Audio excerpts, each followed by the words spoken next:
Sama dengan Bambang Tri. Bambang Tri didolimi, Bambang Tri nulis buku, Bambang Tri ngomong.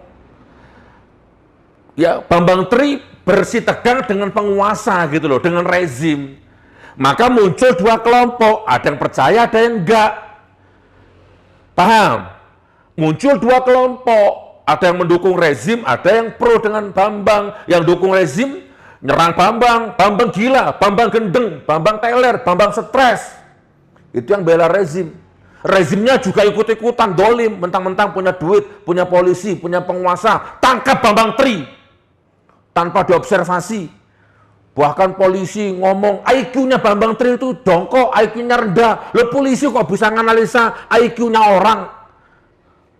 Paham? Nah, sampai Bambang Tri di penjara, muncul dua kelompok. Mana yang benar? Nggak tahu mana yang benar. Terserah kamu. Kamu percaya Bambang Tri boleh, nggak percaya boleh. Dan terserah saya. Saya percaya Bambang Tri apa katanya saya nggak percaya Bambang Tri apa katanya saya. Terserah hatiku, terserah keputusanku, terserah keputusan Allah. Otomatis saya percaya Bambang Tri bukan karena Bambang Trinya, karena pada dasarnya memang rezim ini pembohong. Assalamualaikum warahmatullahi wabarakatuh. Alhamdulillahirabbil alamin. Allahumma sholli ala sayyidina Muhammad wa ala ali sayyidina Muhammad. Hari ini Rabu tanggal berapa, Mas? Tanggal 28. Hari Rabu tanggal 28 September 2022. Saya bikin konten dari Cafe GN13 Jalan Tulus Ayu Tumpang Malang. Besok pagi jam 9 kita akan mulai ngecor date Masjid Karomah 13 ya di Singosari Malang. Baik teman-teman, singkat saja 20 menit insya Allah saya akan merefleksi kebersamaan saya bersama Bambang Tri hampir kurang lebih 4 hari di rumah saya. 3 hari ya di rumah saya beliau, Masya Allah. Tapi intinya begini, Bambang Tri ini intinya. Bambang Tri adalah rakyat Indonesia yang di antara jutaan rakyat, salah satu di antara jutaan rakyat yang terdolimi dan didolimi di negeri ini. Ya, di penjara, rumah tangganya berantakan, dan detik ini beliau masih numpang di rumah orang. Sampai detik ini beliau masih numpang di rumah orang. Jadi negara yang kaya raya, ya negara yang sumber daya alamnya tidak habis, ya, dimakan sampai 1000 turunan, emas, solar, minyak, batu bara, apa itu, semua itu ya. Masih banyak rakyatnya yang susah, rakyat yang sengsara. Bahkan rakyatnya didolimi. Oke, poin pertama itu. Jadi intinya Mas Bambang Tri itu adalah orang yang terdolimi dan didolimi. Dan pesan saya, waspada, berhati-hatilah kalian semua tanpa terkecuali. Doanya orang yang terdolimi, doanya orang yang didolimi, tidak ada hisab, tidak ada hijab, tidak ada jarak ya di hadapan Allah. Silahkan kalian termehek-mehek, silahkan kalian bangga dengan kebodohanmu, ketololanmu, kedunguanmu, kemiskinanmu, miskin akal, miskin logika, miskin nalar, silahkan. Jadi gini teman-teman, terserah, boleh Gus, boleh Kiai, boleh ulama, predikatnya, boleh pejabat, boleh menteri, boleh polisi, boleh tentara, boleh YouTuber. Intinya ini yang saya sampaikan kepada Anda. Yang kedua, terlepas apakah yang diomongkan Bambang Tri, terlepas apa yang ditulis dan diomongkan oleh Bambang Tri itu benar atau salah, terlepas dari itu, yang penting, yang jelas, memang bukti nyata, bukti apa adanya bahwa rezim ini rezim pembohong. Itu. Bambang Tri itu benar apa salah sih? Nggak penting. Terlepas dari itu, rezim ini bohong, itu intinya. Rezim ini pembohong, presidennya pembohong, pejabatnya pembohong, menterinya pembohong, polisinya pembohong, Komnas HAM-nya pembohong. Ya, semua pembohong, KPU-nya pembohong, Bawaslu-nya pembohong. Ya, apa oknumnya, terserah kalian mengartikan apa. Ya, dalam tanda petik ulamanya juga pembohong, kiainya juga pembohong. Terlepas Bambang Tri jujur atau bohong, yang penting, yang jelas kebohongannya atau kejujurannya, ya, kelebihannya atau kekurangannya Bambang Tri, dia tidak pernah merugikan kalian wahai rakyat Indonesia. Dia tidak pernah membohongi kalian wahai rakyat Indonesia. Dia tidak pernah menyengsarakan hidup kalian wahai rakyat Indonesia.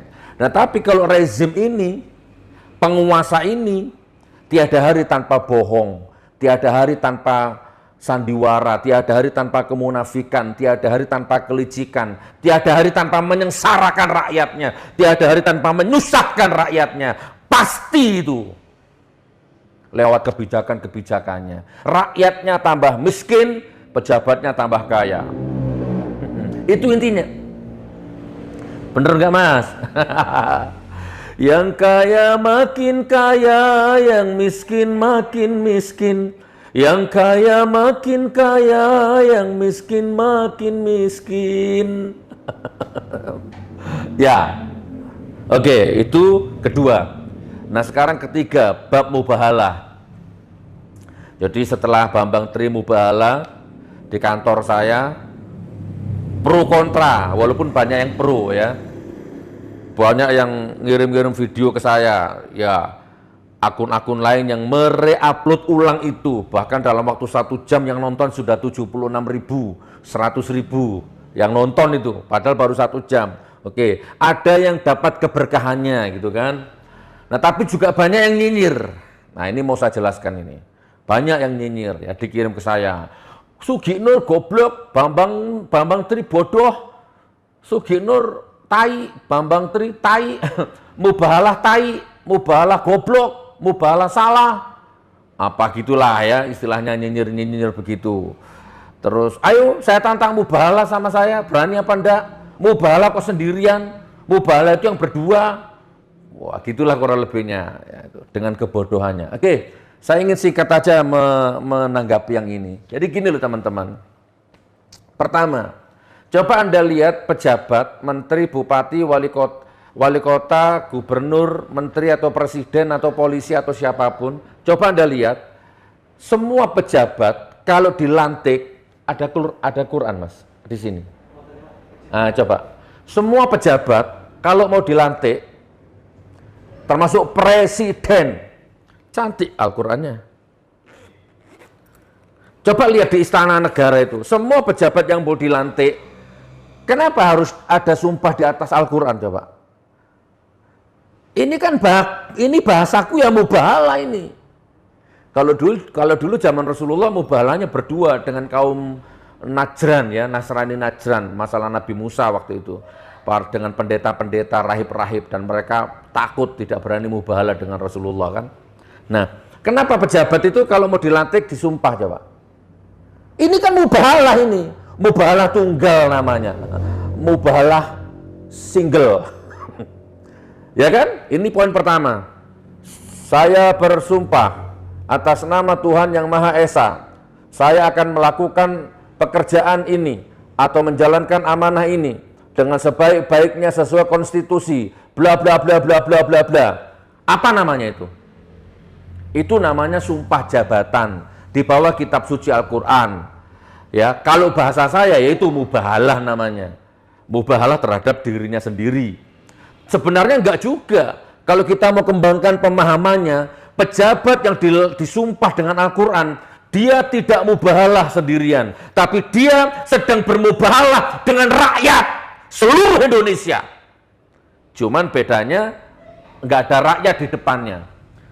Dia sedang bersumpah bersama rakyat. Paham? Dan apa yang terjadi? Lihat, banyak pejabat-pejabat yang disumpah di bawah Al-Quran, hidupnya hancur. Anaknya hancur, istrinya hancur, rumah tangganya hancur, ekonominya hancur, kesehatannya hancur, alat vitalnya impoten, lemah syahwat, otaknya soak. Rumah tangganya dicabut keberkahannya, istrinya selingkuh, istrinya tidur sama sopirnya, istrinya dincuk orang, suaminya tukang selingkuh juga, tukang bohong juga, minum mabuk tiap hari. Dicabut berkah hidupnya, hancur hidupnya, mati mengenaskan, mati di kamar hotel, mati enggak minuman keras. Kenapa? Karena dia melanggar sumpahnya, sumpah jabatannya yang ada Al-Quran di atasnya. Dia sedang bermubahalah dengan rakyat Indonesia. Paham matamu? Paham? YouTuber-YouTuber kere, buzzer-buzzer kere, paham matamu? Cok. Aku kasihan sama kamu. Oke, itu yang pertama. Jadi pejabat itu kenapa kok pakai Al-Quran? Wah, next ya. Jelas itu. Sama dengan Bambang Tri. Bambang Tri didolimi, Bambang Tri nulis buku, Bambang Tri ngomong. Ya, Bambang Tri bersih tegang dengan penguasa gitu loh, dengan rezim. Maka muncul dua kelompok, ada yang percaya, ada yang enggak. Paham? Muncul dua kelompok, ada yang mendukung rezim, ada yang pro dengan Bambang. Yang dukung rezim, nyerang Bambang, Bambang gila, Bambang gendeng, Bambang teler, Bambang stres. Itu yang bela rezim. Rezimnya juga ikut-ikutan dolim, mentang-mentang punya duit, punya polisi, punya penguasa, tangkap Bambang Tri. Tanpa diobservasi. Bahkan polisi ngomong IQ-nya Bambang Tri itu jongkok, IQ-nya rendah. Loh, polisi kok bisa menganalisa IQ-nya orang? Paham? Nah, sampai Bambang Tri di penjara, muncul dua kelompok. Mana yang benar? Nggak tahu mana yang benar. Terserah kamu. Kamu percaya Bambang Tri boleh, nggak percaya boleh. Dan terserah saya. Saya percaya Bambang Tri apa katanya saya nggak percaya Bambang Tri apa katanya saya. Terserah hatiku, terserah keputusanku, terserah keputusan Allah. Otomatis saya percaya Bambang Tri bukan karena Bambang Trinya, karena pada dasarnya memang rezim ini pembohong. Saya nggak pernah dibohongi Bambang Tri, tapi saya sering dibohongi rezim. Oh, itu otomatis. Maka tak ambil keputusan. Ayo Mas Bambang. Berani nggak mubahalah sama dengan pejabat yang disumpah itu? Berani, buktinya dia berani. Itu banyak yang sakat itu. Waktu dia menyinggung soal istrinya yang melahirkan anak laki-laki yang sekarang umur 3 tahun. Cukup saya saja yang tahu. Bukan berarti Bambang Tri takut mau ngomong. Ada pihak, ada anak, ada yang lain-lain yang harus dijaga kehormatannya, dijaga privasinya. Saya tahu. Siapa menghamili saya tahu, motifnya apa saya tahu. Oke, saya kembali ke Bambang Tri. Maka terjadilah sumpah Bambang Tri.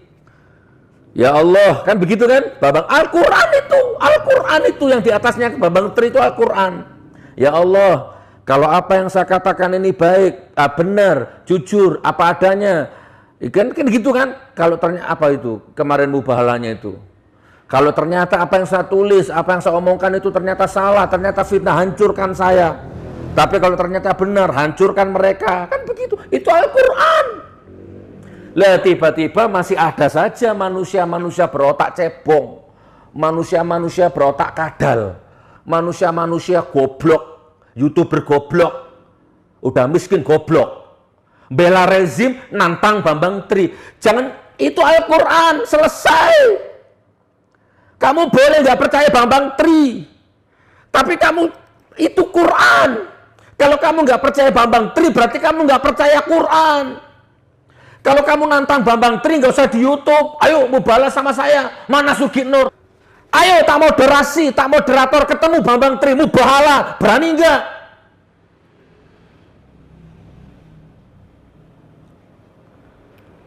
Saya bukan emosi, memang begini gayaku, Blokosuto namanya. Karena musuh orang-orang YouTuber kiri itu kan memang harus pakai bahasa Blokosuto. Ya nggak apa-apa kalau kamu terhina, memang aku menghina kamu, menghina otakmu, menghina cara berpikirmu. Kamu katanya pinter agama, saya nggak usah sebut namanya, nggak usah dicantumkan di sini. Banyaklah dikirim ke saya lah videonya. Kamu ngerti agama, dikit-dikit dalil, dikit-dikit VK, dikit-dikit kitab kuning, Setinggi apa ilmu fikihmu lah, kamu dengan Al-Quran aja nggak percaya kok. Iya, kamu nggak bisa objektif. Gara-gara Bambang Tri menyerang Jokowi, menyerang rezim, maka kamu tentang Al-Qurannya. Kamu sudah nggak bisa objektif, kamu nggak bisa berlaku adil. Nggak berlaku fikihmu, nggak berlaku Al-Quranmu, nggak berlaku ilmu agamamu. Pret. Sampah kamu di depanku. Mana Sugi Nur? Taek. Nyari Sugi Nur di YouTube. Nomorku jelas, alamatku jelas. Ayo sekarang telepon mubahalah sama Bambang Tri. Mubahalah kau sendirian. Ya ayo kalau berani. Siapapun, dari presiden sampai lurah, sampai jongos buzzer, terserah. YouTuber, terserah. Ayo mubahalah sama Bambang Tri. Terserah pilih tempatnya. Mati-mati, hancur-hancur.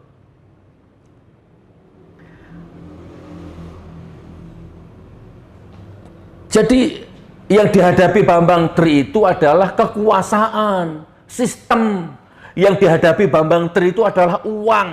Uang, mafia, geng, duit, aparat, hukum, pasal.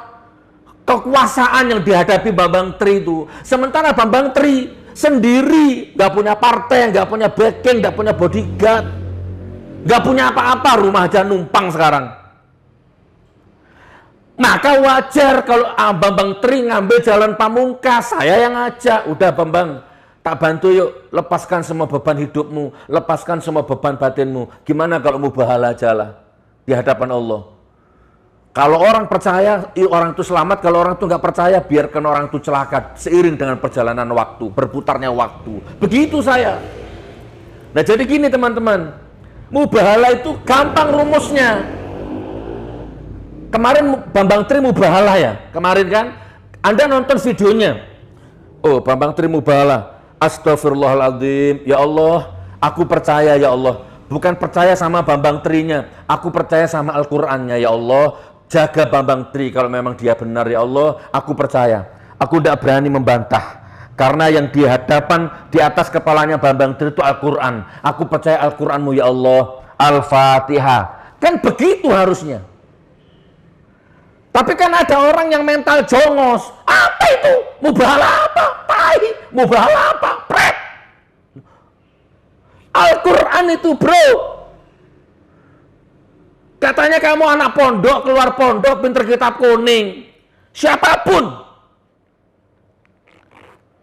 Kalau saya mau pelacur, mau maling, mau bromo corah, mau mucikari, mau germo, kalau dia bermubahalah di atas Al-Quran, selesai urusannya. Saya akan takdim, saya akan takut, saya akan percaya.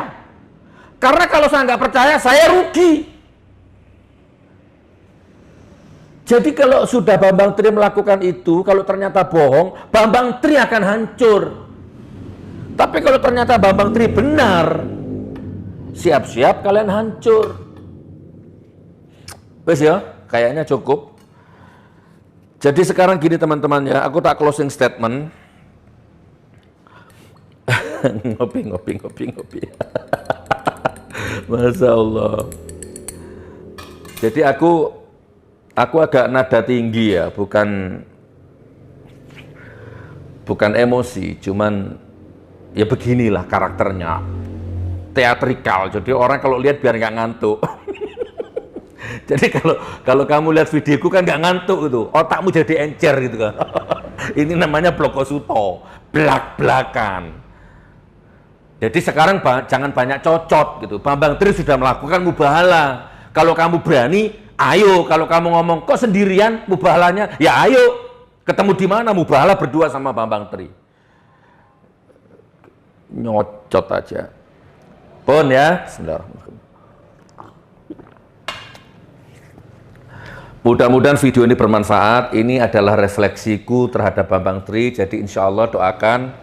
Saya lagi mencari cara bagaimana supaya saya bisa mendampingi dan menemani dan membantu Mas Bambang Tri ini dalam segala hal ya, dalam segala dimensinya lah ya. Mudah-mudahan ke bukunya juga sebenarnya banyak yang pesen ya. Cuman saya masih nunggu momentum. Ada yang ngasih saran dicetak dalam bentuk e-books, dicetak dalam bentuk buku, gitu. Nantilah kita kesampaikan. Kita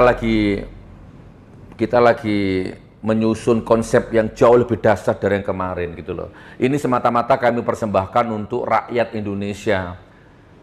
Kami ini, terutama saya ya, kami bukan takut, bukan berani, tapi kami nggak punya pilihan. Penguasa ini penuh dengan kebohongan, menyengsarakan rakyat terus. Ya kan? Jadi kami nggak punya pilihan. Kalau kami mau, kami diem nih, kafe nih. Jalan ini, udah usaha banyak, ngapain sih ngurusi rezim, ngurusin Jokowi, kan nggak penting. Nih. Tapi kan kami nggak tega lihat kondisi gitu loh. Jadi yang kami lakukan ini semata-mata lillahi ta'ala gitu. Kan sudah sering saya katakan.